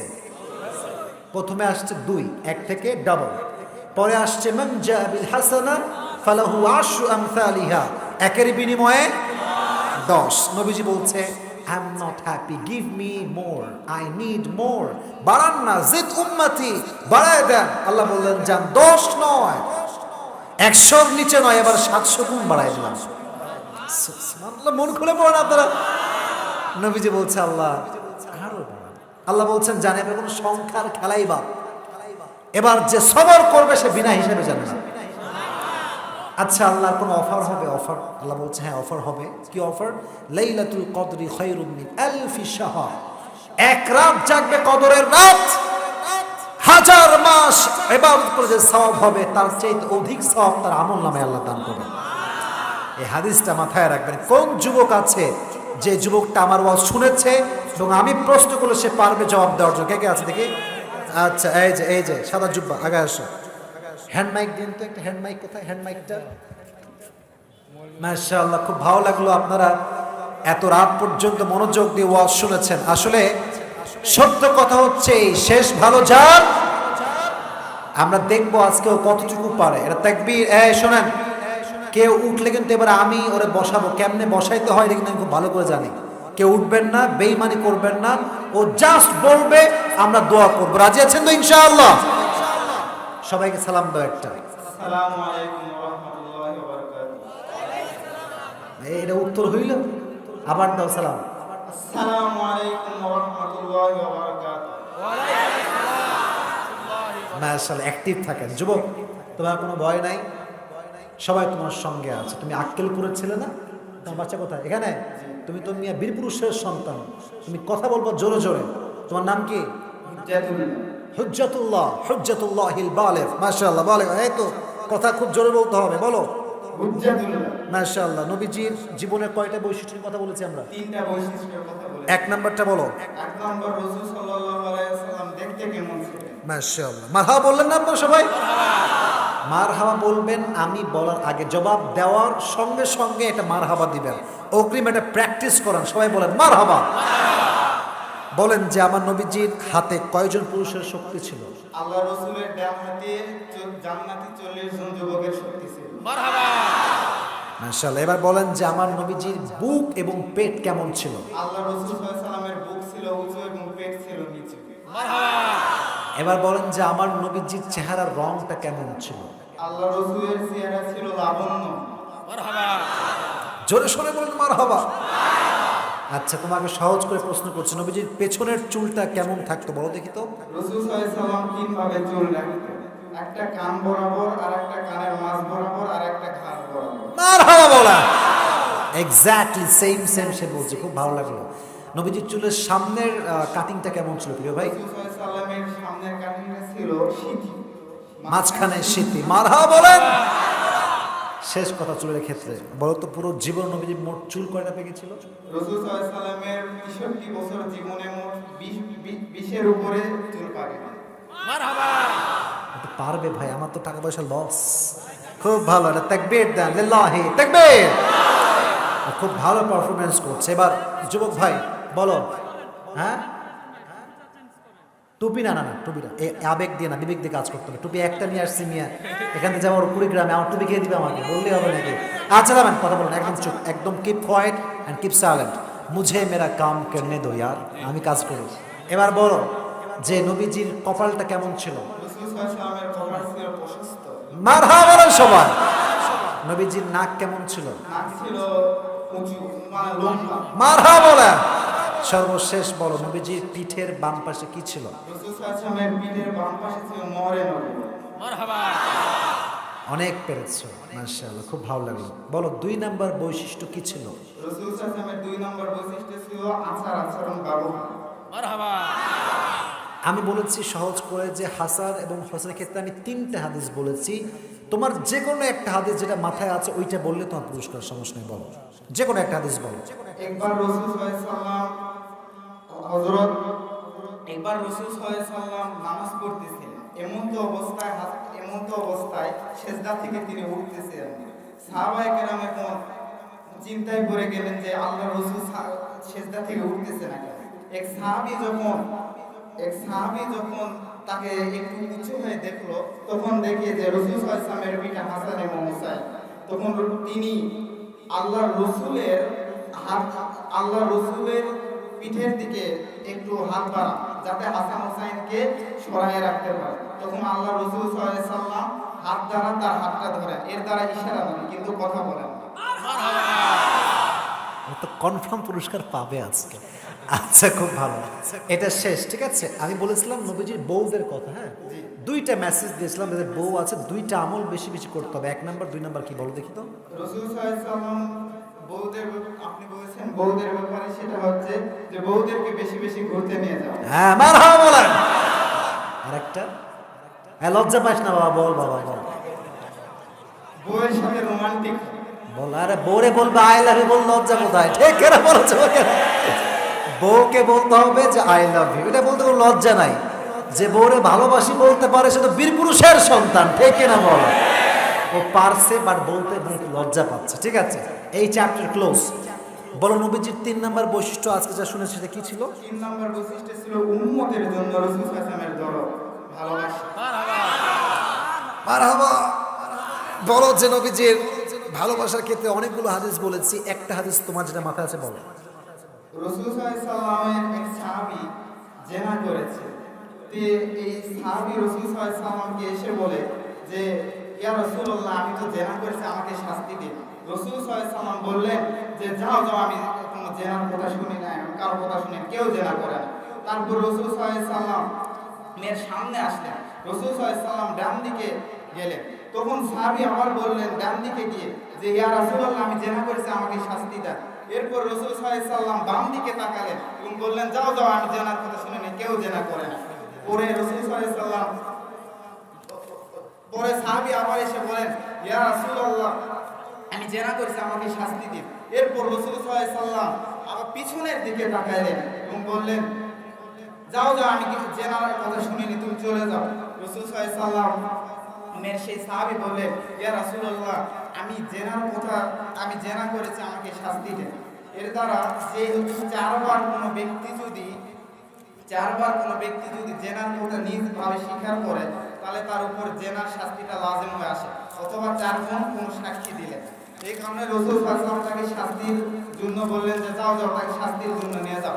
যখন তাকে ঘর থেকে বের করা হয়, তখন রাসূল সাল্লাল্লাহু আলাইহি ওয়াসাল্লাম বাচ্চার মতো হাওয়া করে কাঁদতে থাকলো। তখন সাহাবারা জিজ্ঞাসা করে ইয়া রাসূলুল্লাহ, আপনি কাঁদতেছেন কেন? তখন বলেছে আমার উম্মতের জন্য দরদ লাগতেছে, যে আল্লাহ তো আছে, মহান আল্লাহ আছে, তার কাছে মাপ চাইলেই তো হতো, তা আমার কাছে বলার কি প্রয়োজন ছিল? মাশাআল্লাহ, ও অনেক সুন্দর বলেছে। আল্লাহর প্রত্যেকটা কথাকে আল্লাহ তাআলার সন্তুষ্টির ওসিলা হিসেবে কবুল করো, পড়া আমিন। ভাই, তোমার পুরস্কার তোমাকে দিলাম, যা ছিল এটা দেখো। না, এটা তোমার ভালোবাসা পুরস্কার, এটা কেন লস নাই কিছু। ভাই, আমি ওর জন্য দোয়া করি আল্লাহ ওকে দিনের আলেম হিসেবে কবুল করো, পড়া আমিন। হ্যাঁ, এটা তুমি লিখছো? তুমি তো লিখে তো আমার সামনে চলে আসছো। মাশাআল্লাহ, তোমার জন্য দোয়া। বসো বসো, একটা জিনিস লিখছে, বসো তুমি বসো। ওর এই লেখাটা কি পড়া যাবে? না, তো দোয়া করে দিই, নাকি পড়া যাবে ইনশাআল্লাহ? আচ্ছা, ও একটা জিনিস লিখেছে। আসসালামু আলাইকুম আসিফ হুজুর, কেমন আছেন? আলহামদুলিল্লাহ ভাই, ভালো আছি। আমি অধমের জানা নেই, তবে শঙ্কিত হইলেও আমি অতি আশান্বিত যে আল্লাহ আপনাকে উত্তম অবস্থায় রেখেছেন। প্রিয় হুজুর, আমি হতভাগা আপনার অনেক বড় একজন ভক্ত। প্রায় আমি আপনার ভিডিও অবলোকন করি। হুজুর, আমিও চাই আপনার মতো বড় স্কলার হতে। তুমি যে হবা এটার প্রমাণ আমরা পেয়ে গিয়েছি, ঠিক কিনা বল?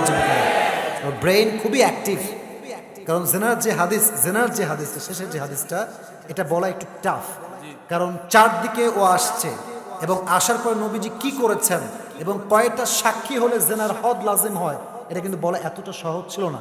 তো খুব ইজিলি এটাকে প্রেজেন্ট করেছে। আচ্ছা, আপনারা একটা আমাকে রিভিউ দেন তো।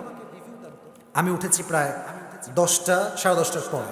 এই যে 1.5 ঘন্টা কথা বলেছি, আপনাদের কি মনে হয় যে কোনো কথা কোরআন এবং হাদিসের বাহিরে বলেছি? সত্য বলেন, বাহিরে বলেছি একটা কথাও? যদি বলেন যে হুজুর আপনি যখন ওয়াজ শুরু করেছেন 3টা বৈশিষ্ট্য নবীর চেহারা কেমন ছিল একটা হাদিস কি আমি আরবি ছাড়া বলেছি? বলেন বলছি একটা হাদিসও বলি নাই। দ্বিতীয় চ্যাপ্টারে ছিল কি নবীজির আচরণ কেমন ছিল, প্রত্যেকটা বিষয়ে হাসান হোসেনের হাদিস বলেছি, আমাদের আয়েশার হাদিস বলেছি। শেষের দিকে এসে প্রত্যেকটা কথা যা বলেছি হাদিস থেকে বলেছি। কথা ঠিক আছে যুবক ভাইয়েরা? এখন এখান থেকে কোনো যুবক যদি বলে যে আসিফ হুজুর হাদিস থেকে কথা বলে না, সে মুসলমান ঘরের সন্তান হতে পারে, বা সে মুনাফিকের বাচ্চা, সে ভালো করে কেউ হতে পারবে না। ঠিক আছে বলো যুবক ভাইয়েরা?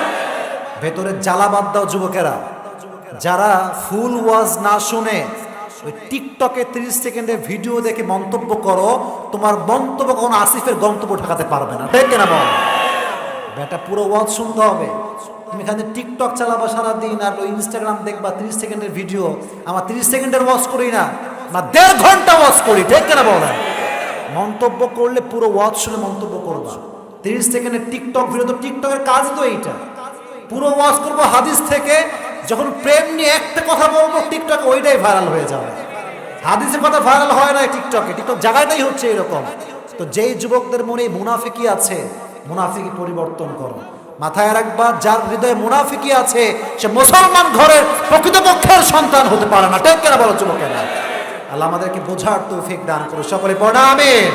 এবং ও যে দোয়া চেয়েছে, আমি দোয়া করি আল্লাহ তার দোয়াকে কবুল এবং মঞ্জুর করো, সকলেই মন বলে পড়া আমিন। এবং আমি সবার জন্য কলিজার থেকে দোয়া করি, যারা এই প্রোগ্রামকে বাস্তবায়ন করবার জন্য দিন রাত পরিশ্রম করেছে, আল্লাহ রাব্বুল আলামিন সবাইকে তার ইসলামের খাদেম হিসেবে কবুল করো, সকলে পড়া আমিন। এখানে অনেক কথা আসছে, কেউ হাত ধরতে চায়, কেউ জড়িয়ে ধরতে চায়, কেউ ভিডিও দেখে, কেউ দোয়া চেয়েছে। দেখেন, মাহফিলে এসে যদি কারো একজনের আবদার পূরণ করি, আরও 2 জনের মনটা খারাপ হয়ে যায়। এতে করে আমার মন চায় যে এত যুবকরা আসে, হাত মিলাতে মন চায় আমার, মানে জয় ধরতে মন চায়, বাট কারে বাদ দিয়ে কারে ধরবো? একজনকে ধরতে আর 10 জন দৌড় দিয়ে আসে। তো আমার কথা হচ্ছে, এই হাত মিলুক আর না মিলুক, যার হৃদয়ে আমার জন্য ভালোবাসা আছে, এই ভালোবাসা কখনো হিংসার কাছে হাঁটতে পারে না। ঠিক কিনা? আমরা আজকে পুরো বছর একদিন এসেছি। দোয়া যখন করব, আমি আপনাদের হাতে পায়ে ধরে বলছি, দোয়ার সময় 1 কেউ উঠবেন না, 2 দোয়ার সময় খুব বাজে একটা বেয়াদবি আমি দেখেছি, এই সামনে এসে অনেকে সেলফি তোলার চেষ্টা করে। এটা আমি বড্ড অপছন্দ করি, বিশেষ করে দোয়ার সময়। আমার দোয়া শেষ যখন হবে, আমি এ পাশ দিয়ে যাবো, আপনি হাত মিলান, আপনি আমার কাছে আসেন, সালাম দেন, দোয়া চান, it's okay, it's not a big deal. But দোয়ার সময় সেলফি তোলা মানে হচ্ছে দোয়ার সময় বেয়াদবি করা। কথা ঠিক আছে যুবক ভাইয়েরা? আর আমার ডানে বামে মান্যগণ্য ব্যক্তিরা আছে, তোমরা বেয়াদবি করলে এটা আমাদের বদনাম হয়। মান্যগণ্য ব্যক্তিরা রাগ করে, সভাপতি সাহেব আছে, সভাপতি সাহেবরা বসে আছে, মুরব্বীরা আছে, বেয়াদবি আমরা করব না, আক্কেলপুরের সম্মানকে আমরা রক্ষার স্বার্থে কাজ করব। ঠিক কেনা বলা? আল্লাহ আমাদের সবাইকে কথাগুলো বোঝার তৌফিক দান করুন, সকলে পড়া আমিন। অ্যাডভোকেট উজ্জ্বল হোসেন 2000 টাকা দিয়েছে, তাই না? আচ্ছা, আরো দিয়েছেন আক্কাস আলী সাহেব 2000 টাকা। আল্লাহ আমাদের দানকে কবুল করো, সকলে পড়া আমিন।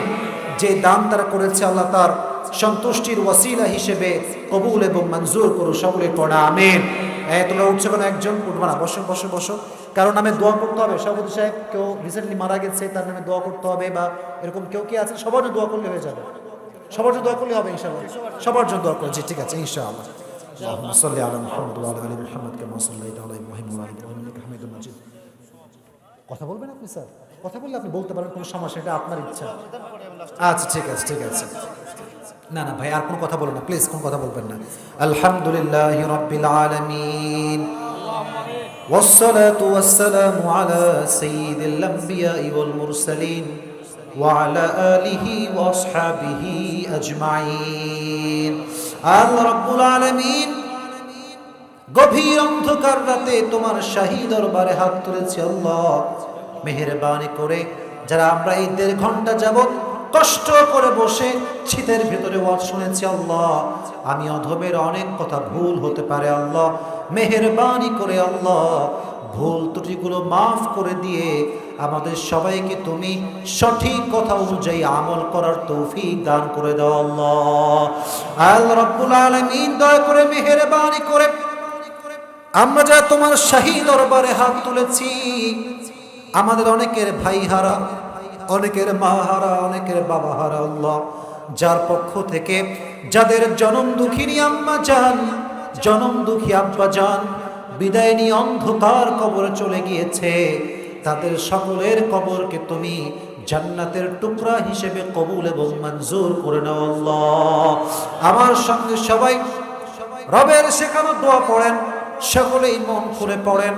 রব্বির হামহুমা কামা রব্বায়ানি সগীরা, রব্বির হামহুমা কামা রব্বায়ানি সগীরা।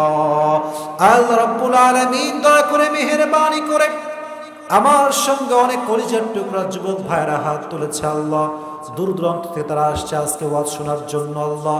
আমি অধম অযোগ্য, অনেক কথা ভুল বলতে পারি আল্লাহ, ভুলগুলো জেহেন থেকে দূর করে দিয়ে আল্লাহ সঠিক কথা অনুযায়ী আমাদের সবাইকে তুমি আমল করার তৌফিক দান করে দাও আল্লাহ। আল্লাহ রাব্বুল আলামিন বিশেষ করে আমার ডান পাশে সভাপতি সাহেব বসে আছে, আমার বামে সহসভাপতি সাহেব বসে আছে আল্লাহ। স্টেজে আরো মান্যগণ্য ব্যক্তি রয়েছে, ওলামা ইকরাম রয়েছেন, মুরব্বী আব্বাজানরা রয়েছেন, আমার সামনে অসংখ্য মুরব্বী আব্বাজানরা, সাদারেওয়ালা মুরব্বী আব্বাজানরা হাত তুলেছে আল্লাহ। আমাদের হাত যদি তোমার পছন্দ না হয়, যে মুরব্বী আব্বাজান তোমার শাহী দরবারে হাত তুলেছে আল্লাহ, তাই মুরব্বীর হাতকে ওসিলা করে আমাদের সকলের দোয়াকে তুমি কবুল এবং মঞ্জুর করে নাও আল্লাহ। আল্লাহ রাব্বুল আলামিন দয়া করে মেহেরবানি করে এই প্রোগ্রামকে বাস্তবায়ন করবার জন্য যেই যুবক ভাইয়েরা দিনরাত পরিশ্রম করে, হাড় ভাঙ্গা পরিশ্রম করে প্রোগ্রামটাকে বাস্তবায়ন করেছে, তাদের প্রত্যেকটা ঘামের বিনিময় করে আল্লাহ জান্নাতে একটা বিশাল বড় প্রাসাদ তুমি তৈরি করে দাও আল্লাহ। আল্লাহ রাব্বুল আলামিন এই প্রোগ্রামকে বাস্তবায়ন করবার জন্য পৃষ্ঠপোষকতায় অনেক মুরব্বী আব্বাজানরা, অনেক সিনিয়র ভাইয়েরা, এলাকাবাসীরা কাজ করেছে আল্লাহ। যে যে নেক উদ্দেশ্যে কন্ট্রিবিউশন করেছে আল্লাহ, সকলের নেক উদ্দেশ্যকে তুমি কবুল এবং মঞ্জুর করে নাও আল্লাহ। আল্লাহ রাব্বুল আলামিন অনেক কলিজার টুকরা যুবক ভাইয়েরা আমাদের ওয়াজ শুনবার জন্য এসেছে আল্লাহ। মেহেরবানি করে আমাদের এই বাংলার জমিনে এই যে আমাদের বিদ্বেষ, দলে দলে বিদ্বেষ আল্লাহ, এক হুজুরকে আর এক হুজুর দেখতে পারে না, এক যুবক এক হুজুরকে ভালোবাসে আর এক হুজুরের বদনাম করে শেষ করে দেয় আল্লাহ। আল্লাহ রাব্বুল আলামিন এই যে আমাদের হিংসা, এই যে আমাদের বিদ্বেষ, এই যে আমাদের বাজে মন্তব্য ফেসবুকে অনলাইনে আল্লাহ, এই হিংসা এবং কাদা ছড়াছড়ি থেকে আমাদের সকলকে তুমি মুক্তি দান করো আল্লাহ। আল্লাহ রাব্বুল আলামিন দয়া করে মেহেরবানি করে ফিলিস্তিনে মুসলমানরা আল্লাহ মার খাচ্ছে আল্লাহ, নির্যাতিত হচ্ছে আল্লাহ, লাখো লাখো মুসলিমরা শহীদ হয়ে যাচ্ছে আল্লাহ, প্রত্যেকটা মুসলমানকে তুমি হেফাজত করো আল্লাহ। দয়া করে মেহেরবানি করে প্রত্যেকটা মুসলমানকে তুমি যারা মারা গিয়েছে শহীদি মর্যাদা দান করে দাও আল্লাহ। বিশেষ করে আমার ডান পাশ থেকে আমার মায়েরা বোনেরা তোমার শাহী দরবারে হাত তুলেছে আল্লাহ। মেহেরবানি করে প্রত্যেকটা মা বোনকে তুমি খাদিজার চরিত্রে চরিত্রবান হওয়ার তৌফিক দান করে দাও আল্লাহ। আল্লাহ রাব্বুল আলামিন দয়া করে মেহেরবানি করে যে সমস্ত মায়েরা বোনেরা আজও বেপর্দায় চলছে আল্লাহ, মেহেরবানি করে প্রত্যেকটা মা বোনকে তুমি পর্দাশীল হওয়ার তৌফিক দান করে দাও আল্লাহ। আল্লাহ রাব্বুল আলামিন অনেক মুরব্বী আব্বাজানরা আজকের মাহফিলে এসেছে আল্লাহ। ঠান্ডা কনকনে শীতের ভিতরে রাত প্রায় 12:30 বেজে গিয়েছে আল্লাহ, প্রায় 2 ঘন্টা যাবৎ বসে বসে ওয়াজ শুনছে আল্লাহ। মেহেরবানি করে যে মুরব্বী আব্বাজানরা খেতা মুড়ি দিয়ে আল্লাহ রাব্বুল আলামিন চাদর মুড়ি দিয়ে এত কষ্ট করে কোরআনের কথাগুলো শুনেছে আল্লাহ, আমার প্রত্যেকটা মুরব্বী আব্বাজানকে তুমি ইসলামের সৈনিকের মতো, আবু বকরের মতো সৈনিকের মতো কবুল এবং মঞ্জুর করে নাও আল্লাহ। আল্লাহ রাব্বুল আলামিন প্রত্যেকটা মুরব্বীকে, প্রত্যেকটা যুবককে তুমি আল্লাহ মসজিদে গিয়ে 5 ওয়াক্ত নামাজ জামাতের সঙ্গে আদায় করার তৌফিক দান করে দাও আল্লাহ। পাশেই রয়েছে মসজিদ আল্লাহ, এই মসজিদের সভাপতি, সেক্রেটারি, ক্যাশিয়ার সাহেব, ইমাম সাহেব, খতিব সাহেব, মুয়াজ্জিন সাহেব, যারাই আল্লাহ মসজিদ কমিটিতে রয়েছে আল্লাহ, মেহেরবানি করে মৃত্যুর শেষ নিঃশ্বাস পর্যন্ত আল্লাহ এই মসজিদের জন্য কাজ করার তৌফিক তাদেরকে দান করে দাও আল্লাহ। আল্লাহ রাব্বুল আলামিন এলাকার প্রান্ত প্রান্ত থেকে অনেক অনেক মানুষ ছুটে আসছে আল্লাহ, প্রত্যেককে তুমি মসজিদে গিয়ে 5 ওয়াক্ত নামাজ বা জামাত আদায় করার তৌফিক দান করে দেও আল্লাহ। আমরা যারা আমিন আমিন বলছি, যারা যে নেক উদ্দেশ্যে আমিন আমিন বলছি, সকলের নেক উদ্দেশ্যকে তুমি কবুল এবং মঞ্জুর করে নাও আল্লাহ। আল্লাহ রাব্বুল আলামিন এলাকার থেকে যারা পূর্বপুরুষ বিদায় নিয়ে চলে গিয়েছে আল্লাহ, প্রত্যেকটা পূর্বপুরুষের কবরকে তুমি জান্নাতের টুকরা হিসেবে কবুল এবং মঞ্জুর করে নাও আল্লাহ। রব্বানা তাকাব্বাল মিন্না ইন্নাকা আনতাস সামিউল আলিম।